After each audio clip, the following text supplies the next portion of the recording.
All right, so welcome to Enigmatic Consciousness. So was not expecting that. I'm here today with Miss MJ. Oh my god, and I'm here with Canada. Bloody hell. Bloody hell! Bloody hell. Today we're going to talk about transgenerational wounds. Okay, so when it comes to like transgenerational trauma, sorry, just for like backup, this most recent assignment that we've had to do is, I mean, we have to do it. God, it seems like every other semester. With like looking at yourself, your family history, where you come from, how your family handles emotions of expressions of emotions, like family dysfunctions, where it comes from, where it stems from, like all sorts of things, and how your family systems work or don't. And it blends it in with spirituality. I mean, honestly, the whole scope is supposed to be biopsychosocial spiritual because it all connects together, it all blends together. um, and so when it comes to people talking about healing their ancestral trauma, it's healing that transgenerational trauma. It's blending, and I just can't help but notice that it's just blending everything together, and Yeah. it's just all connected. And I just think that's really groovy, man. Yeah, well, everything is connected. Hmm. And yeah, like for me, I feel like I'm in an interesting place because there's like a lot of that transgenerational trauma in my family. Hmm. And I feel like I'm the only person who's really fully aware of it. And Hmm. like just seeing how it stems back, like, I mean, I don't know my family history personally directly beyond my grandparents, but it's just, it's been strange being able to see and understand like how my mom and dad act and the decisions they made, so Hmm. on and so forth, all based on how they were raised. Hmm. Um, yeah, so I've part of my goal has been to kind of break that because somebody has to break it. Very true. I find that I am that person also in my family. I kind of blend that with my eldest sister because she and I score very similar on a lot of things, and I don't know whether to blame that on our somewhat similar astral natal charts, or our Enneagram, or our MBTI, but she's kind of on a somewhat similar journey as me, just very, very, very different. Yeah, Like, but there's a lot of parallels to it. mm-hmm, It's interesting. mm-hmm. So What is your lesson, or one of your lessons? I would think that one of them would be not being so self-absorbed, um, because there's a lot of, I guess, how do I put this? There was like a lot of neglect from my parents in the sense of like they would go and compare me as a child to them and like how much worse off they were than I was because they were adults.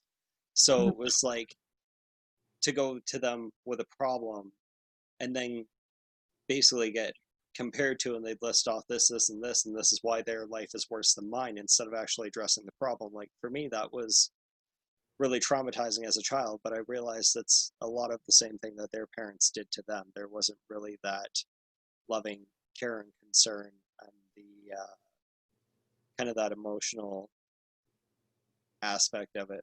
But another, God, I think it just really a big one is just like getting your shit together before you have a family because it's Yes. over and over again. It's just been, there's all this dysfunction. they don't deal with it, get to the part where they decide they might want to get married and have kids. So then, go find the most toxically paralleling person that you can find, marry them, have a bunch of children, and then sit there, 30, 40 years later and go, well, I just figured everything was going to work out.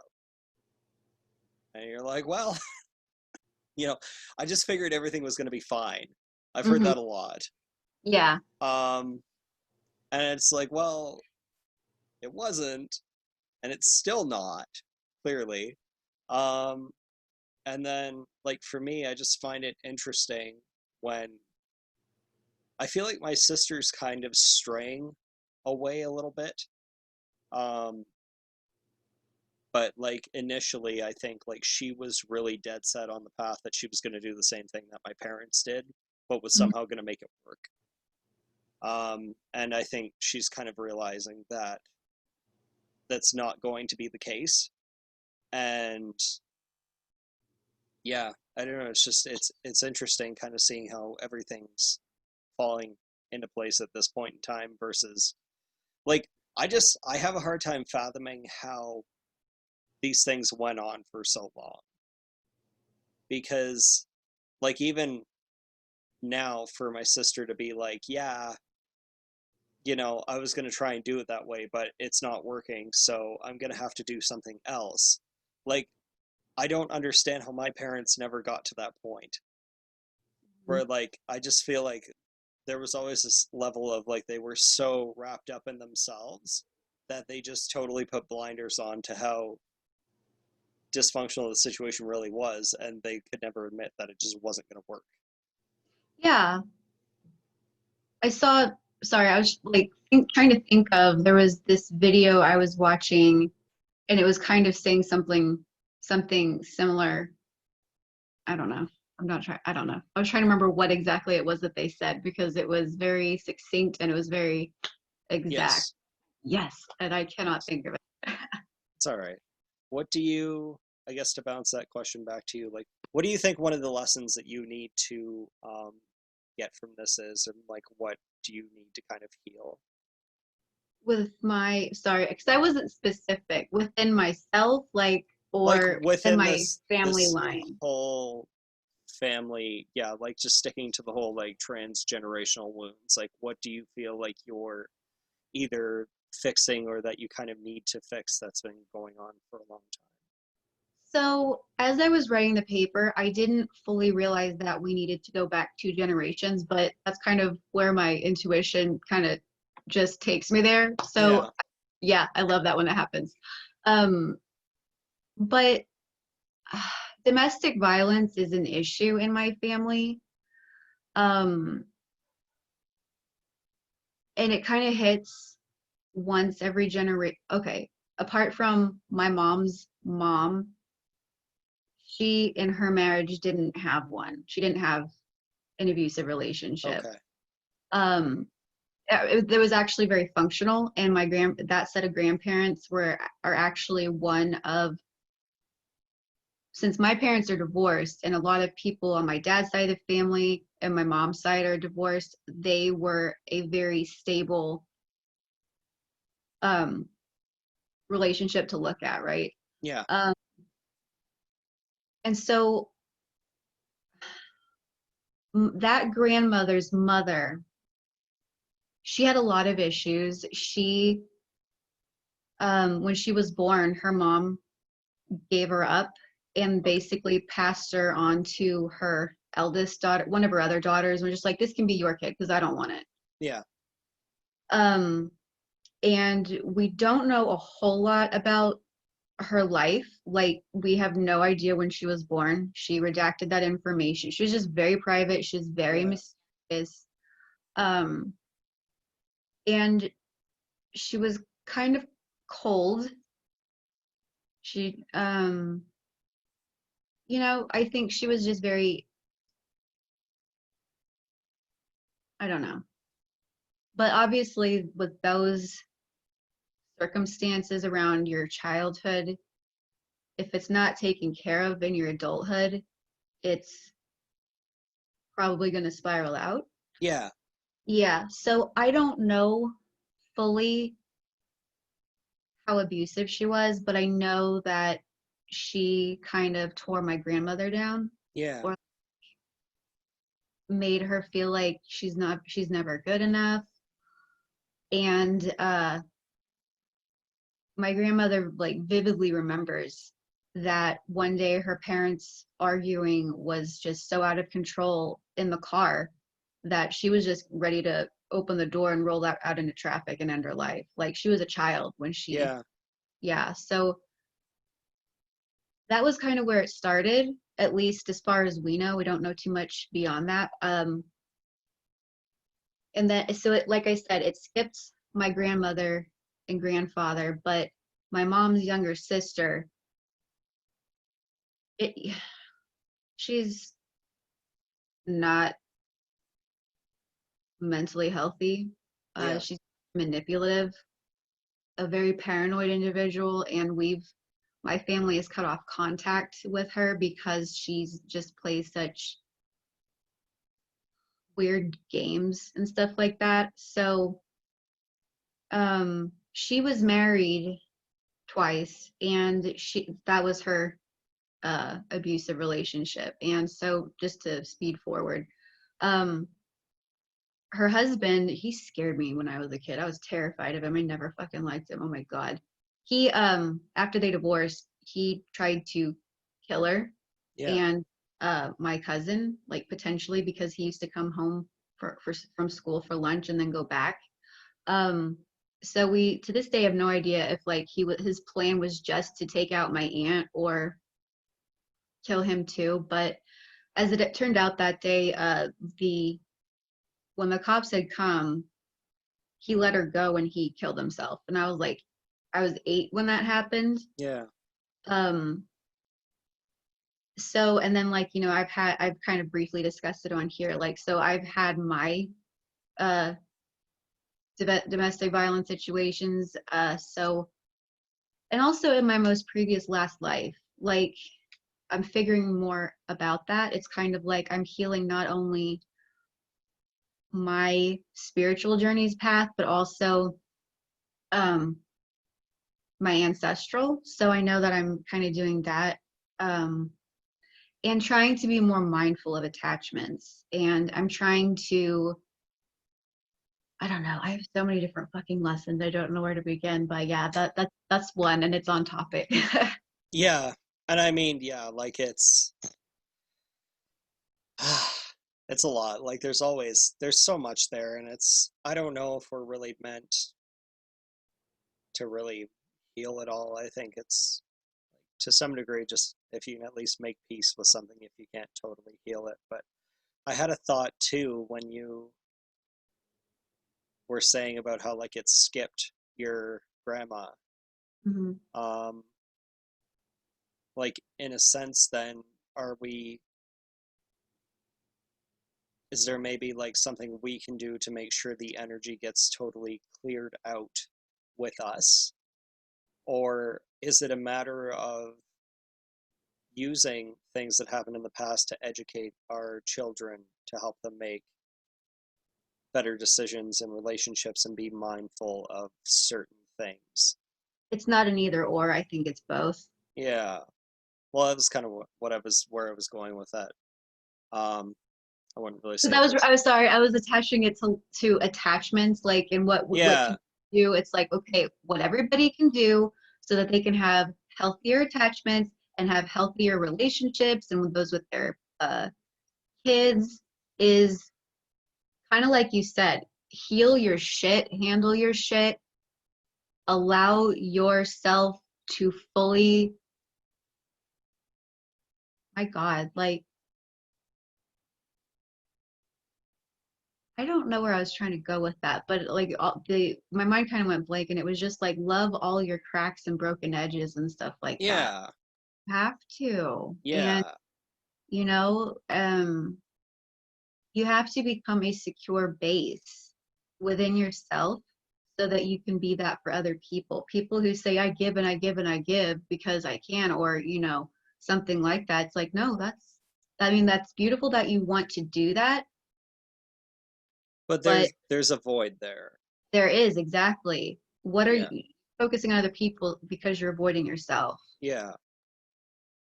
Yeah, and it definitely comes down to like a self-worth issue. Hmm. And then yeah, I don't really, and I understand like when people are in the mindset, they don't necessarily see it that way, but I see where people get really upset when things happen a certain way and they kind of bring up that I give and I give and I give, and they almost like victimize themselves because of what they give, but then like there's this lack of awareness about like what's really going on with them and Hmm. why they do that. Like it's a lot of people just constantly give so they can neglect themselves.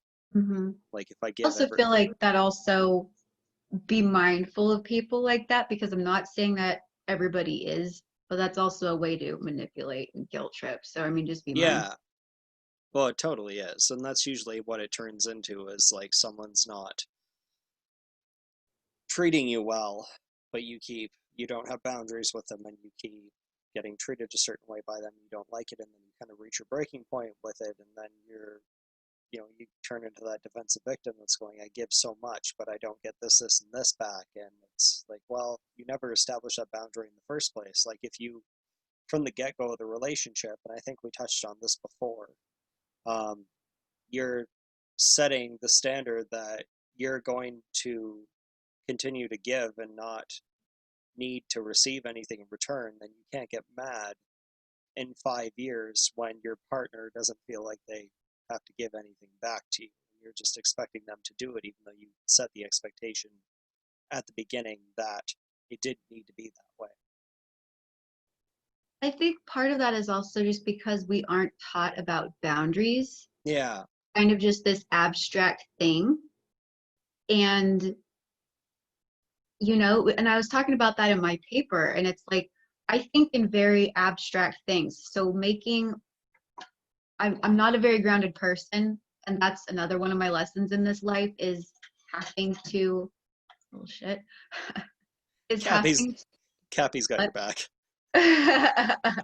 is like, that this is kind of the phase I'm in my life right now. Like I've had, yeah, basically I'm trying to be more calm, collected, Yeah, and practical. It sucks, but it's necessary because I'm very weak in this area. Where was I going with this though?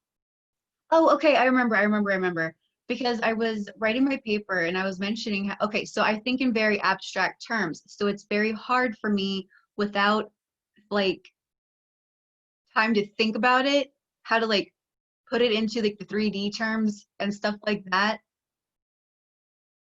like boundaries. It just takes me longer to do that. And I when it's flexible and personalized for every individual, since boundaries are very much that way, like I don't know, because I never had a discussion with my parents about boundaries or, hey, you don't have to hug this person if you don't want to. I love that parents are doing that now. All my siblings do that with their kids. yeah, Um, because I was so uncomfortable about that. yeah. I get that, and it's like I feel like because I never really experienced healthy boundaries growing up, Hmm. like there is an energy to it. Um, and I kind of think of working with energy as like playing a singing bowl, Hmm. where when you get the hang of how to do it, it just kind of clicks for you. And Hmm. I feel like for setting energetic boundaries, I haven't really had that click with me yet, where I'm like, this is the energy I need to step into to put up that wall and be, assertive. Um, and a lot of it's kind of trial and error when you don't know how to do that, because you just have to get into not necessarily great relationships, not just romantic. We're talking friendships or family or whoever. Um, and you need to be at that point where you're aware that the boundaries aren't good and that you are struggling to put the boundaries there. Um, and really, I think it just reaches a point where, like, I think at some point I'm going to meet some person who's going to kind of, it's just going to click for me, and I'm Mm-hmm. going to understand how to do it. Or maybe I won't. I don't know. Maybe I'm just going to go through my whole life not understanding how to, like, make healthy boundaries. Because, like, I struggle too because I'm very all or nothing. Mm-hmm. So I it's kind of am. hard. Boundaries are kind of like a middle ground, and I have a hard time with the middle ground. Like, I'm either fire or earth. That is so, oh my God. And I'm And just there's like, me, I'm all chaos. yeah, I'm like either super grounded or super, like, off the deep end, and Hmm. there's no middle ground with it. It's very, it can be very unhealthy at times. There's times when it's good. It can be motivating. It's doesn't seem to work for relationships though. And you can't be in a relationship with someone and be very all or nothing with them. Like, relationships are about finding that middle ground with somebody where you can meet and say, hey, regardless of what's on this side or this side, let's always try to meet back here. Like, let's make this the point that we're going to meet back at in the middle. Hmm. um, and you see that where people, they're very, god, people are in those relationships where they're, like, madly in love, and then Yeah, they're, like, totally broken up, it's off, it's done with forever, and then, like, a week later they're madly in love with each other again, and they can't, like, there's no middle with it. Like, they're either done with each other or they just can't keep their hands off each other. never had that. I've never had that. Me either, but I I've mean, I seen might it. be chaos, but I'm nowhere near there. Not that bad. That's No, good.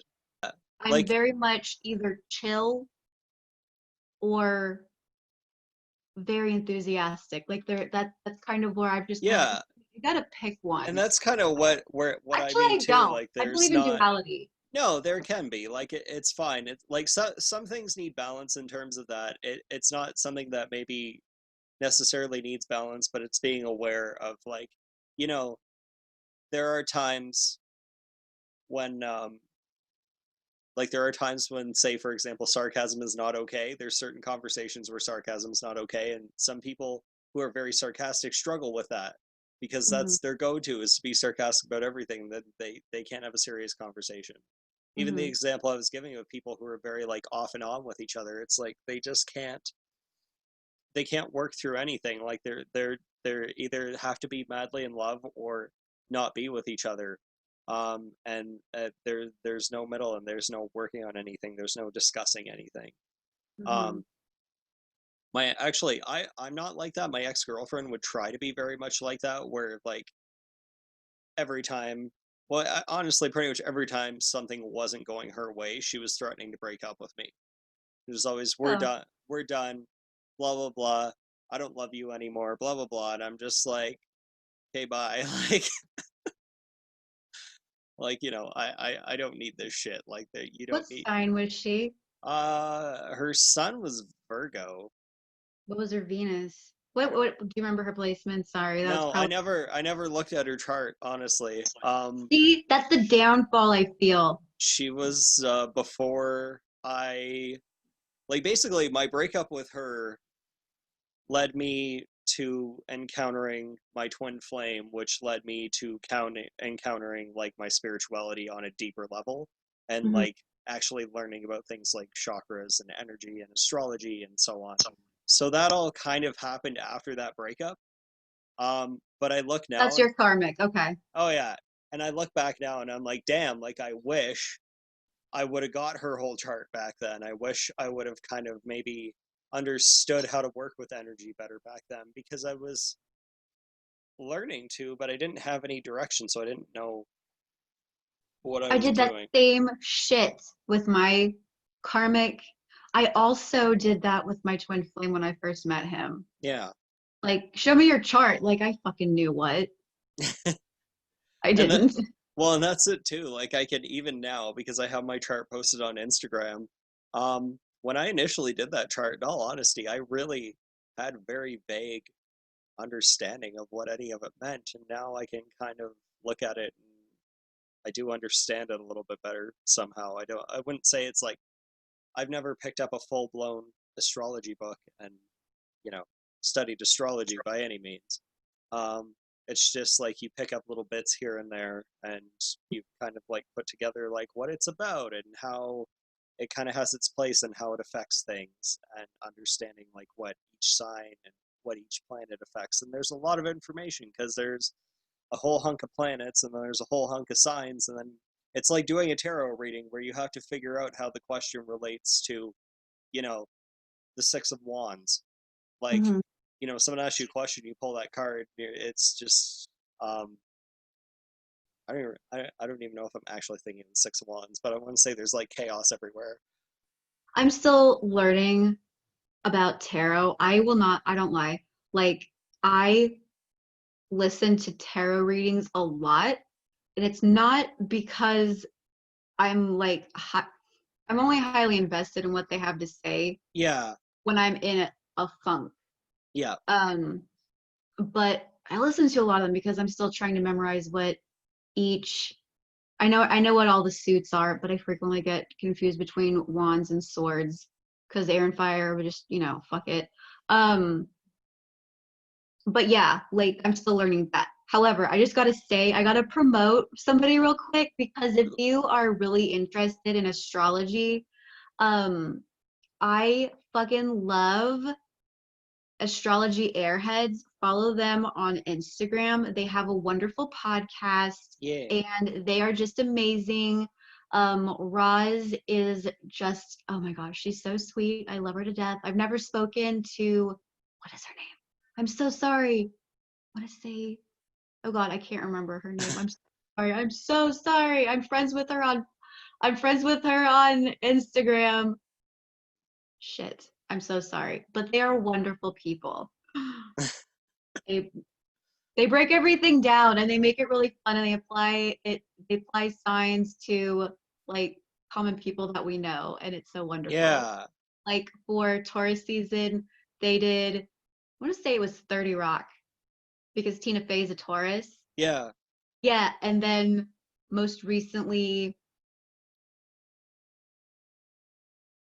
they did Virgos. Leslie Nope from Parks and Rec. Okay, So they were trying to figure out what each sign of characters it was. It was okay, Yeah, it was fun. I don't know. Just they're very educational and they connect the dots for you. So yeah. okay. Yeah, oddly enough, they liked one of my posts the other day, and it popped up in my thing, and I was like, Yay! "Yay!" I'm like, I've been okay. So for the podcast Instagram page, I've just been following all my suggestions, Mhm. um, for the hope that people follow me back and watch this. I'm getting a lot of likes on Instagram now, but nobody's watching this, so um, Oh, okay. I may have defeated the purpose of what I'm doing, and I'm like, is this actually really helping the podcast, or is this just helping this Instagram page? I don't really know. hmm Because I've been doing like a lot of, I guess, kind of like quote posts. You can call them quote posts. I don't know. It's Yes. just shit that I'm spewing out of my mouth and typing onto a nice background. Oh, you're doing that? Okay. I didn't know if you were just reposting or if it was No, like I'm actually making those. okay. Most of those are actually pictures I've taken that I've just. Oh. So I figured out a cheat for how to do it, oddly enough. So you go into the story and you select the picture and you can put text over top of it on the story. It Yeah. doesn't let you edit your posts like that. So I just put the text over top on the story and then I screenshot it. And because it crops it, when it Mhm. does it on the actual post, it crops it into a square. It just cuts off the top and bottom part that shows that I was editing it in the story thing. And then I have a Lovely. post. So I'm like, that's my avoiding downloading some app that lets me, because I was trying to find an app to make them, and then I realized I could just do it on the story and screenshot it. I'm like, well, that works. There you go. There we go. Yeah. Work Does it? smart, not hard. Hmm? Work smart, not hard. Yes. Yes. So back to the transgenerational wounds. Um, what is, because obviously, like, it sounds like this is something you've had quite a bit of time to think about with it coming up in your education. Oh Um, God. what's Okay. what's kind of some direction you would give people to help them work these things out. Like I would say right off the bat for me, like the first thing I would tell people, like, you need to be aware of it. Like Mhm. it's really sitting down and kind of trying to understand your parents and your grandparents from like an outside perspective. Mhm. um don't let go of like everything that you're taking personally, and just really try to sit down with it and understand everything that was happening in their relationships, and just really even try to put yourself in their shoes of like what traumas were kind of triggering them to draw towards certain people or certain behaviors. So Mhm. like really, because it's the biggest thing, like you can't do anything about it if you're not aware of it. Yeah. Um, well, so in social work, they're always trying to, the point of those papers that we have to write is to make us aware that we have to bring our whole selves to the social work practice. We have to be very, like you said, aware of our traumas, our family's traumas, like kind of like what you've been saying. Um, just understanding why each person functions, why they do. Like you said, putting ourselves in their situation. Because if we are helping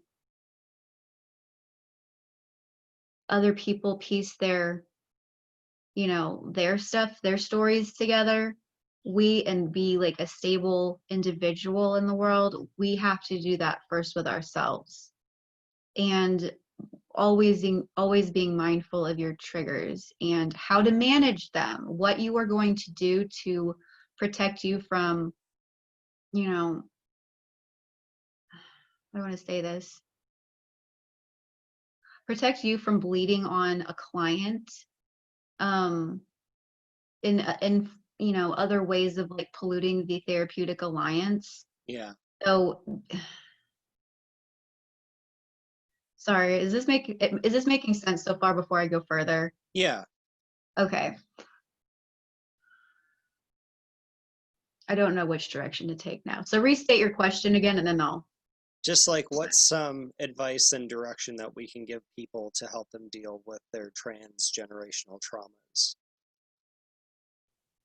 Like More if you than were anything, gonna you have give to learn how to ground yourself. yeah, like You have if we to were gonna give someone like a step by step, even step up. The first like, step is what? well, like if you, I was just gonna say, like if you were going to, and I know this is very broad thinking, but like if you were going to make a pamphlet to give to people about, you know, a very quick kind of description of how to deal with transgenerational traumas, like how would you organize that pamphlet? Like what would step one, so on and so forth be? Like what information would you give them? You have to okay, the first step is you have to know how to ground yourself. You have to know how to regulate your emotions because as you kind of dig at your traumas, it can relive. You can start to relive some of it. Some of the symptoms will come back. And I recommend getting a professional, but I realize that's not always available. And I know that there's a lot of barriers to that. Um, for me, it always goes back to attachments. Go to in order to understand the present, go back to the beginning. Um, look at how your family dynamic was run. Um, because those attachments, we tend to replicate with our romantic relationships and our friendships with the same story that we've had with our parents. Mm-hmm. Um, so in order to have healthier relationships, we got to move away from anxious, avoidant, or disorganized attachments or base. If you have a strong foundation, you can grow. I don't know. I Yeah. was thinking, but it's just like, I don't know how to articulate. Yeah. If you have a strong foundation and you've got a clear foundation in the sense that, like, if there's an old abandoned building, you're not going to build a new one on it until Mhm. you've torn the old one down and cleared out all of the excess, all the clutter. So clear out the clutter, um, build a strong foundation, and yeah, just try to be, Do it incrementally, because yeah, that you can re-traumatize yourself by diving in too quickly. I did that because, when I connect the dots in my mind, it's just like, okay, I want to tackle this. I want to take care of this bitch right now. I can't always do that. no, Like, that could harm me. yeah, I'm, and that's where it's kind of like, okay, I can't be impulsive with my healing. I can't be chaotic with my healing. I need to be stable. I need to go at it calmly. you need to I be grounded, need to be grounded. need to connect with those earth energies, Mm-hmm.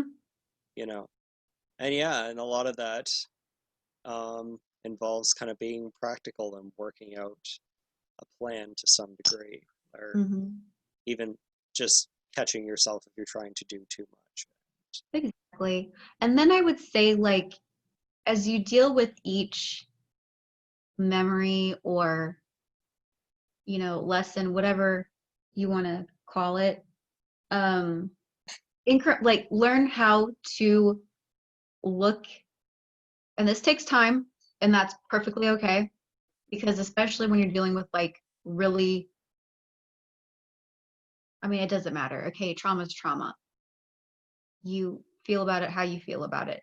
Like, get to a point after you've observed and dealt with the yuck, as my therapist calls it. Um, Eventually, the goal is to look at it neutrally. It's not, in the meantime, own it. We got to name it, tame it, claim it. Sorry, name it, claim it, tame it. There we go. That's the word. Yeah, Um, we got to get to a point where it's neutral. Like, for example, so, and this is kind of a poor example because I never knew my great grandmother. I just know where her house was, and I know the house that she died in. yeah, Um, I don't have any ill will against her. I don't think my grandmother did. Um, she just wished things had been different. yeah, I don't know. She never expressed it, but I wouldn't be surprised if, deep down she felt it, which is, it's valid. You feel how you feel. Um, but I don't look at my great grandmother and think what a monster or anything like that. I don't look at my, uh, I don't look at my abusive exes that way anymore. It's like, yeah, they did horrible things. But you know, getting to that point of neutrality, it's like, yeah, okay, I can separate myself from this and understand like, biologically, psychologically, emotionally, spiritually, how that affected you. I'm sorry that it happened that way. You didn't deserve that. And just kind of letting it be. And it takes a long time to get to that point. You know what I mean? And I yeah, don't it want does. don't want people to rush it. I Does that sound, I mean, I'm hoping that's not sounding invalidating. That's not the point. Like, No, like I get that. it because, like, I guess I can give a more personal example, but my last girlfriend was a lot like my dad. Mm-hmm. And um my relationship to her was very similar in a lot of ways to the relationship that I have with my dad. And like for both of them, like I can honestly say, like, even though it's been years and I've worked through a lot of things and I'm in a better place with it than I was, I'm still kind of like, when I think about them, I just think about them as being like horrible pieces of shit. Mm-hmm. Even though I understand like they had their own things and they did what they did, um, because that was just the best way that they knew how to deal with life, and they couldn't deal with their own shit. Um, there's a part of me that's still bitter about it, and that's fine. Like at some It's point, fine. I'm I'm I'm not going to be bitter about it, but for now I am, and Yeah. I don't stop myself from feeling that way, and I don't feel bad for feeling that way. Great. You shouldn't. Um, and yeah, it's It's not a okay to look at it through a kaleidoscope of oh, it emotion. totally is, and that's it. Like it's saying, like I understand, and to some degree I can accept this, but I still don't like. I'm never going to look at either of them and feel warm and fuzzy. Right. Um, and I don't expect myself to. So it's fine for me to look at them and think they're pieces of shit, because if I force myself to think otherwise, I'm kind of putting blinders on, Mm-hmm. and maybe like either invalidating myself or um, just trying to turn a blind eye to things that I need to be aware of in the future. Mm-hmm. Um, because it I would say to some degree it took having that relationship with my ex-girlfriend to really bring me back to what my relationship with my dad was like growing up, to really help me understand what I don't want in a relationship. Mm-hmm. So like I learned something from it. I can still be pissed off and bitter about it sometimes, but I'm not all the time. Mm-hmm. um and yeah, it's just trying to be even like finding that neutral space. Like you can find that neutral space and still, I don't, people emphasize too much about like thinking bad thoughts about stuff. You can think what you want to think, it's how you act on it. Mm-hmm. So it's not like I'm going to find my ex-girlfriend on social media and telling her how much of a piece of shit I think she is. Mm-hmm. um and I've had times where I'm not having a good day, and that's something I think about doing, but I'm not doing it. Like I'll still go back there and get fixated on it sometimes, but it's letting myself kind of have that space to feel angry and hurt about it, and then letting it go and not holding on to it and letting it build up until it explodes. Mm-hmm. I have no idea if anything I just said made sense, but No, I think it does. I know I had a thought, but I don't remember what it was. no, it's okay. That is a-okay. Well, I guess I was just gonna say, like, you know, I I love the area that my uh great grandmother uh lived and died in, as they say, because she really did die in that house. It's awesome. Yeah.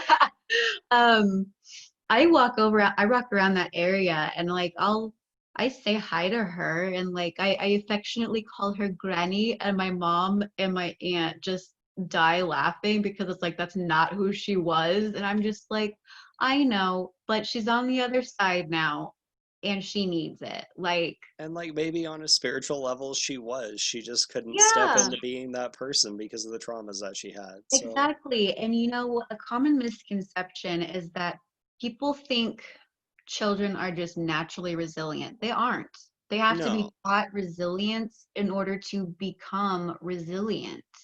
And, with my great grandmother, not being wanted and being raised by, you know, a relative, but didn't want her either. And God knows how she was treated because, like we said, her whole life was basically a mystery.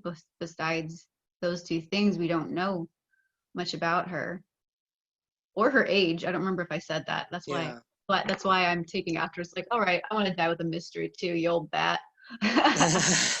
But like, it's kind of like I'm trying to maybe help heal her on the other side, know that, she's loved. Because I don't think that we carry our life shit with us. I know that I don't know.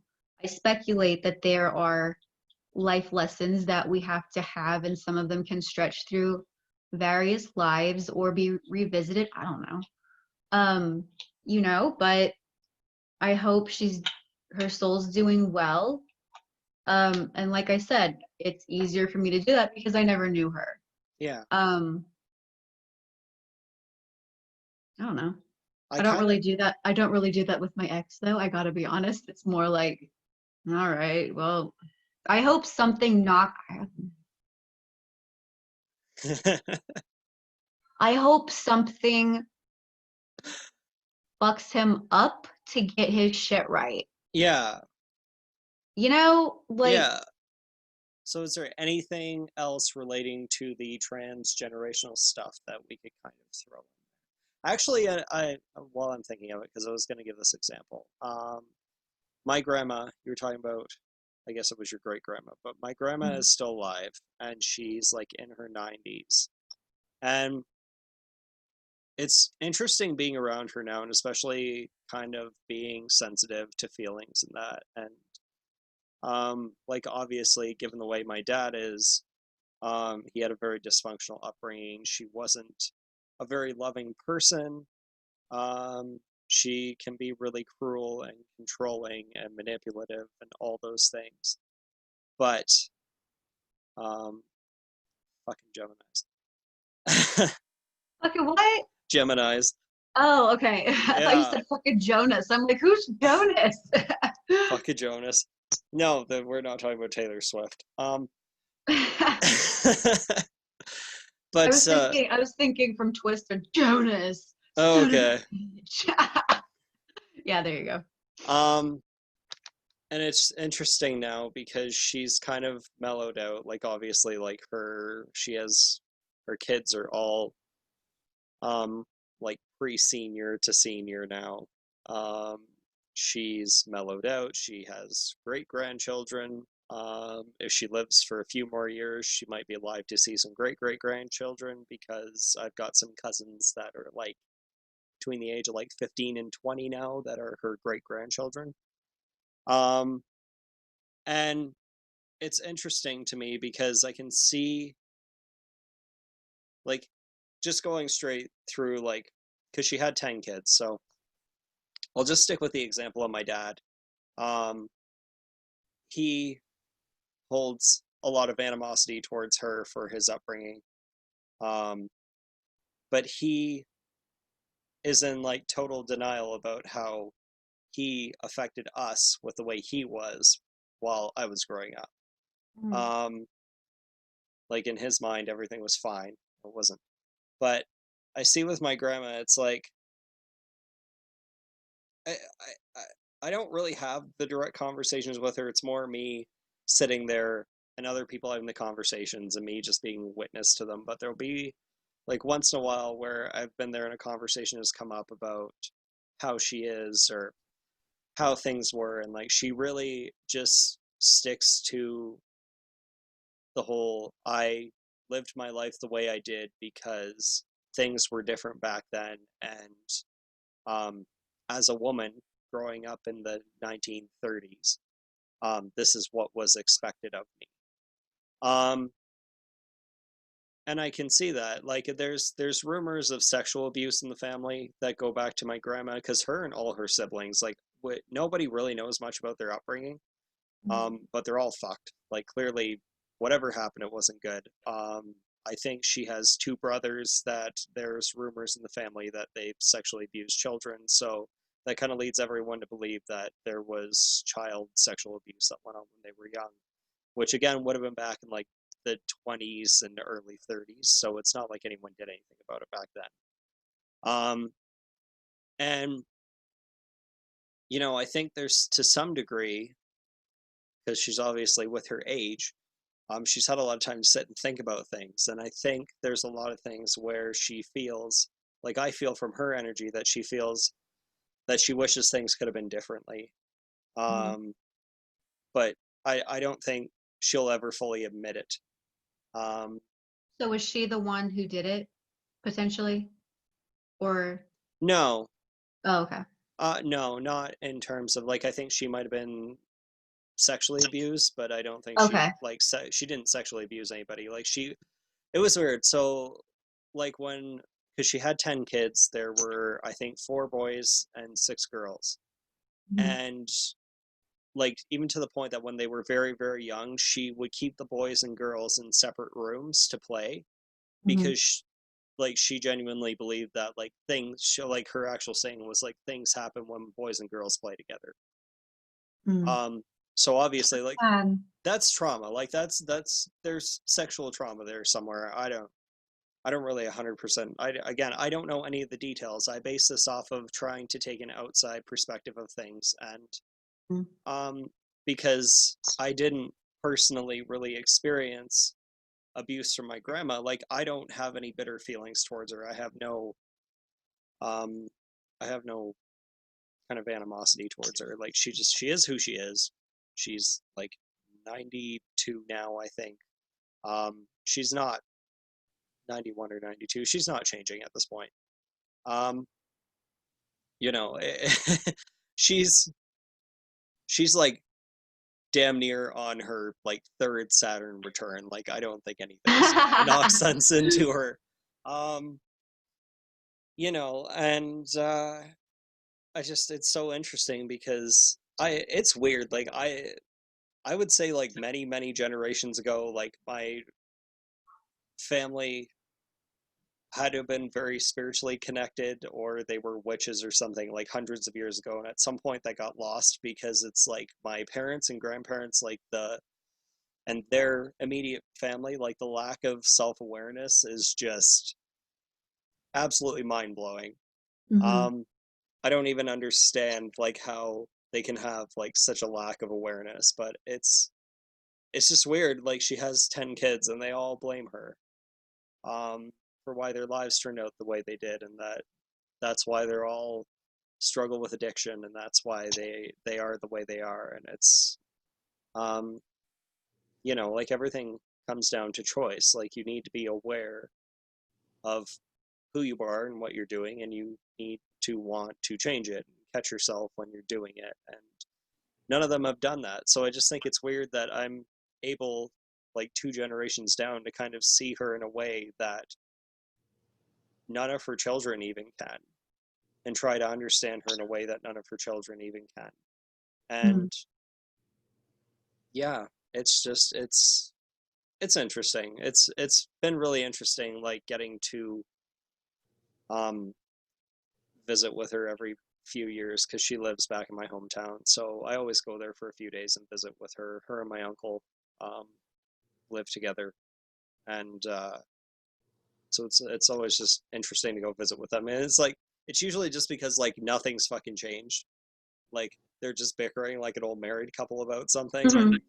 and but I feel like I get like different aspects of things every time I'm there, and um, just to sit with her for a while and talk to her. And I feel like my dad doesn't really understand why I do that. And I don't give him any explanation as to why I do it because it's really none of his business why like I'll sit and watch TV with grandma for a day.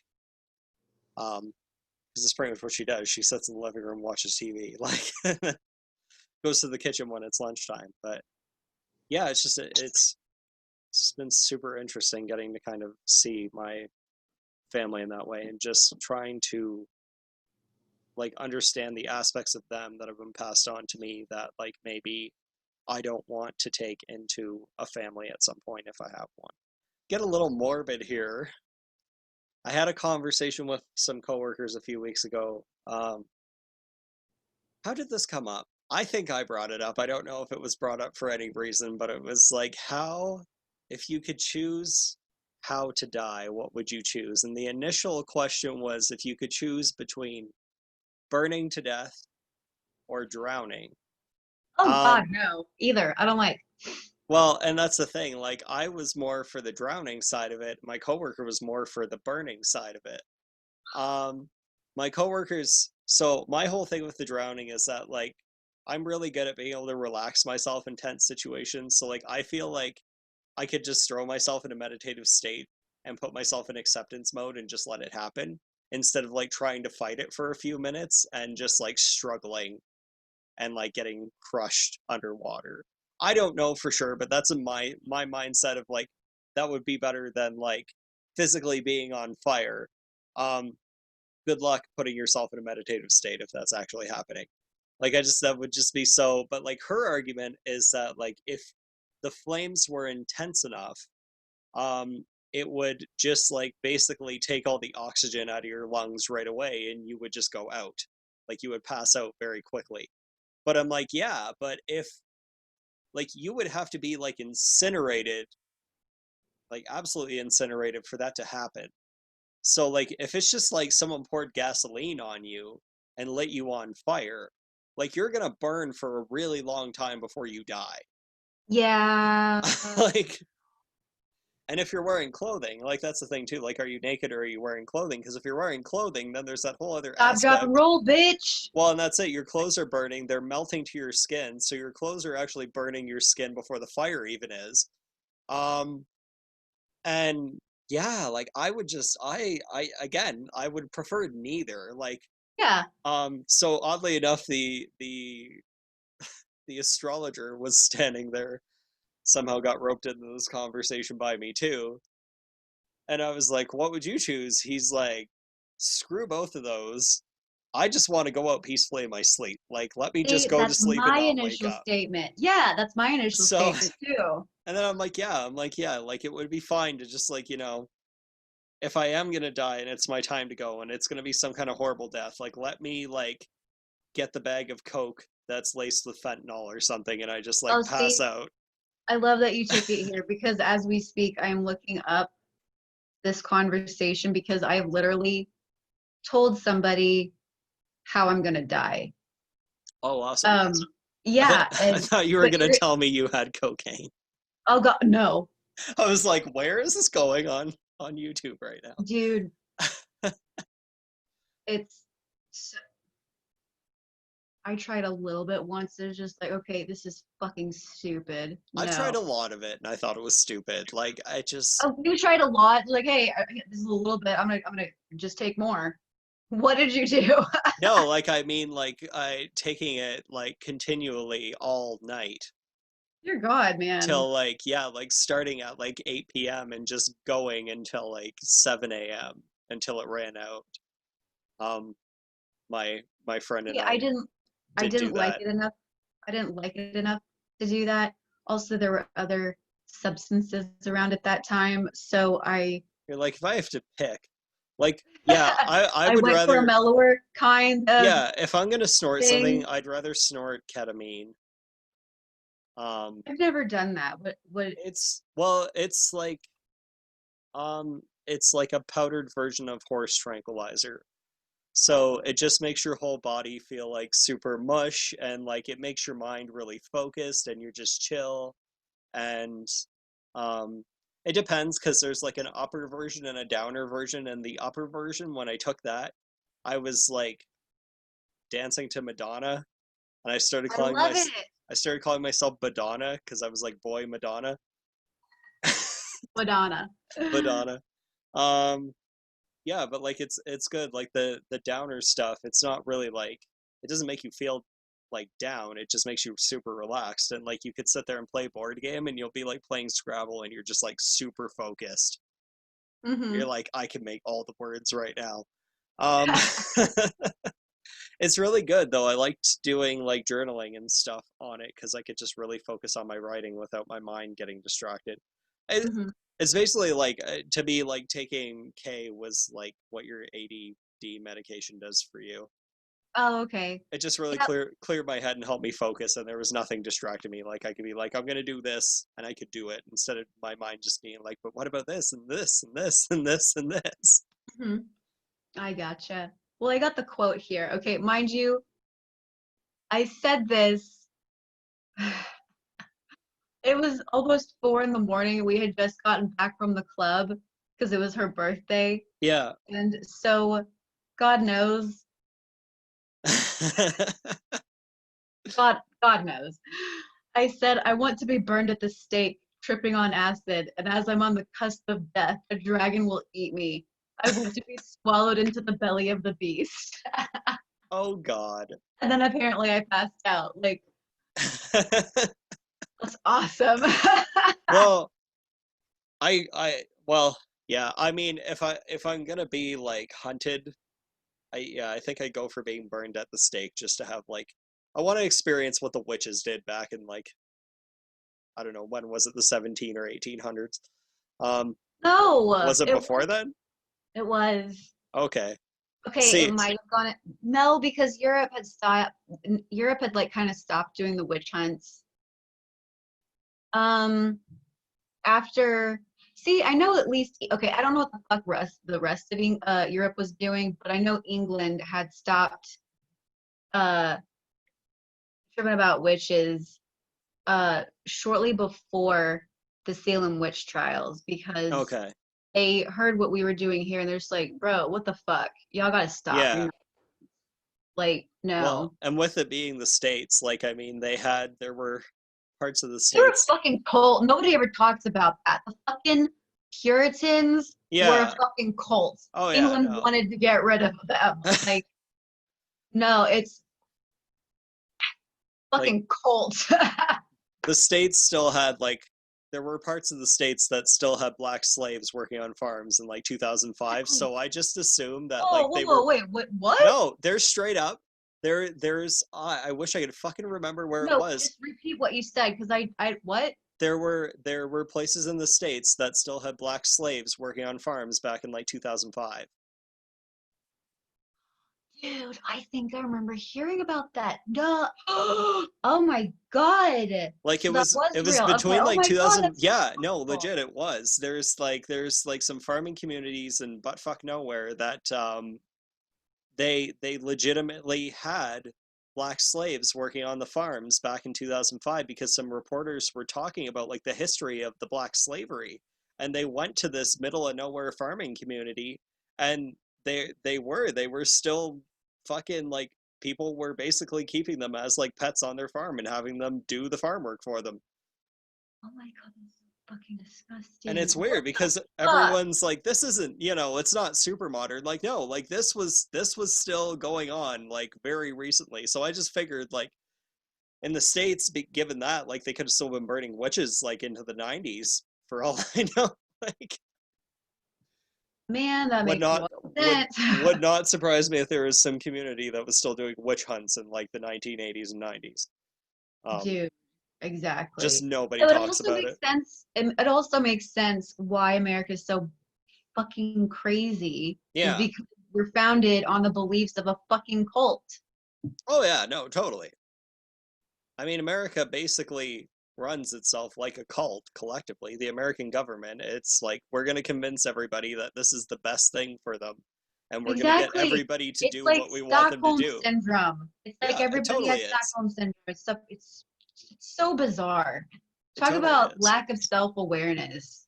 I mean, mind you, I am like that too because I have no, if the media is so censored here, I have no idea.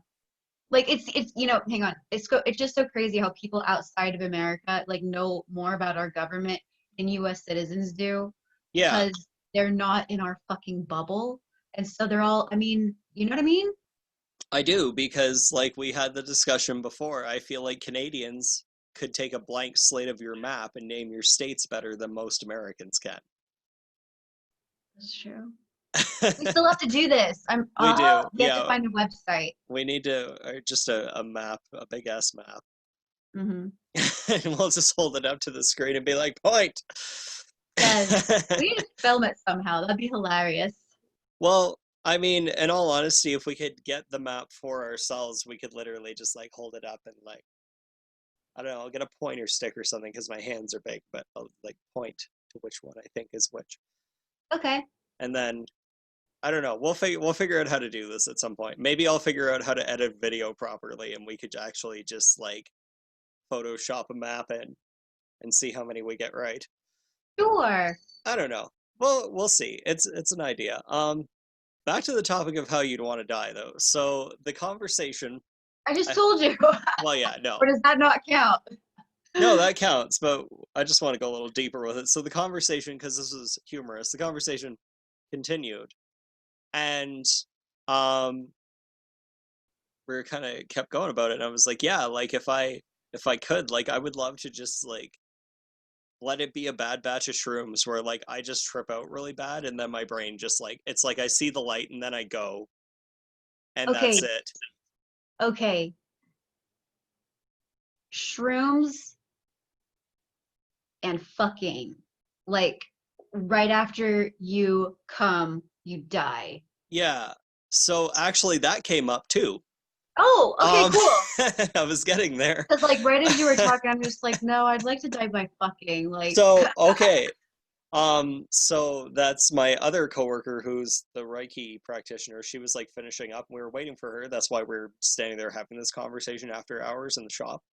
Um, so we like brought her into it, and we like left the store locked up and whatever, and we were outside just chatting for a few minutes, and we brought her into it. And we're like, you know, I brought up the shrooms, and I'm like, yeah, like I just want to trip balls, and just like when I get to like the crown chakra part of my trip where it hits its oh peak, I yeah. just want to see the light and Yep. then feel myself leave my body, and that's it.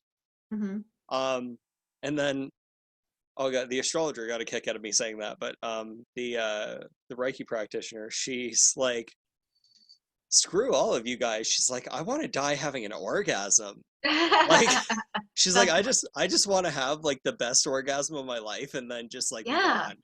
And then yeah, we got talking about there was this, I think it was on that Thousand Ways to Die. There was a woman who she liked the vibration of her boyfriend's motorcycle. yeah. And she Can would relate. so she would ride, and like she would basically encourage him to keep speeding up so that it would vibrate harder, and she would eventually have an orgasm. And the one time she did it, he went super fucking fast, and she had like a really super intense orgasm. And like because your body kind of just like flops when you Oh have a really God. good orgasm, she flopped off the back of the motorcycle that was probably doing like 80 miles an hour, Oh my and God. she died. So basically, like the last thing she experienced before she rolled off the back of a motorcycle and hit the ground and died was like a really super intense orgasm. And I was like, at that point, because an orgasm's already so overwhelming on your nervous system, you probably wouldn't even feel the impact of hitting the ground and the road burn and all that, because your nervous system just wouldn't be able to like would still be like not recovered from having the orgasm immediately before it happened. Like you probably like it would be painful, but you barely would feel it because your body would still be in shock from the orgasm. I'm just trying to process this. Like how it would all feel at the same Well, time. and I don't know. It's hard to say. I've never fallen Yeah. off a motorcycle or Knock on wood, neither have I. had an orgasm so intense that would cause me to fall off a motorcycle, but um I don't know. I don't know. Anyways, so yeah, like I think if I had to choose between burning and drowning, 100% I would take drowning.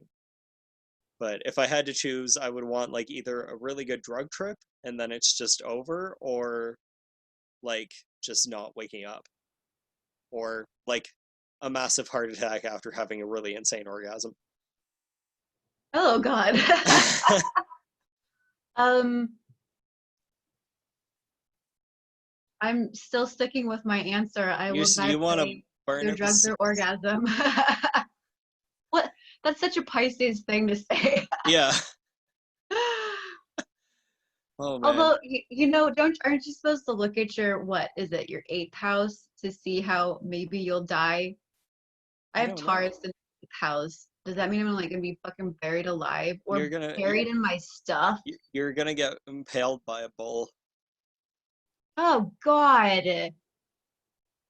No, I You're don't choose that. gonna you're gonna have a bullhorn through the gut, and you're just gonna. No, I was stabbed in my last life. I'm not doing that again. Oh, Oh, oh my. what's your Anyway, eighth house? let me check. Well, it is Taurus. I could maybe die by fucking. They are my sister planet. Love, beauty, romance. Love, Surely beauty, fucking and is like a romance. subheading in there. Let Or me. both, actually. Where is it? Where doth it be? The eighth house. Ooh, Virgo. Ew. I'm I'm gonna. sorry. I'm gonna I die a don't know why I virgin. said that. I'm gonna die a virgin. Oh, I'm so Maybe sorry. that's what that means. No, it's already not possible. But Right. well, I don't know. I mean, it's been so long. I guess maybe it's possible to reincarnate your virginity, but You're gonna die by criticism I'm gonna die by criticism. or being too critical on yourself. I don't know. Or anxiety. I know I, Virgos have I'm because they I, have a lot of anxiety. I'm gonna die from someone criticizing me of how I'm too critical of myself. They're just gonna be like, I can't take it. I'm just gonna leave my body. There you go. There we go. Oh. Or maybe I'll just eat myself to death. I don't know. Do you mean like physically eating your own flesh until you're dead, or do you mean just like eating so much it kills you? I'm glad you asked. I hadn't taken it the first way, but Okay, because obviously that's by like immediate. the Grinch smile on my face, I really approved. This conversation being with you, that's kind of how I took it. There you go. Okay, so no, because when my okay, so Tarian, how do you say it? Taurus, Tarai, I don't know, Tarians, I don't know, whatever they are, the fucking bull people. The bowl people. Um, they like find foods, and Hmm. I think they also kind of like Cancer seek comfort in food. I definitely see comfort in food. Is that your Mars? Yeah, it is. That's my wife's one also. Um, maybe I'll do that. I really want to die in luxury though. Yeah, Like I want to be I want my death to be dramatic and so. I mean, obviously, drugs and sex. Like it's got to be dramatic, yeah. and I hopefully really theatrical. Like I don't know. I don't know. Just something's got to Just happen. like maybe a combination where like you died having sex after you took way too much drugs and you just like had the best fuck of your life because you were so Then high like a your heart okay, exploded. so like I took a fuck ton of shrooms, had sex, took a bong rip, had an ego death, and like the anxiety slash panic attack Just destroys me. And I cut. just ease on into the cosmos. Yeah. Like you turn that anxiety energy into like orgasmic energy and then you just like couldn't take it Mhm. anymore and your heart just like stopped. Exactly. I will take it. There we go. There we go. Well, that was fun. Yeah. I do need to go because I still need to finish this paper. That's fine. All right. Well, thanks for chatting. Welcome. Ta ta. Ta-tas.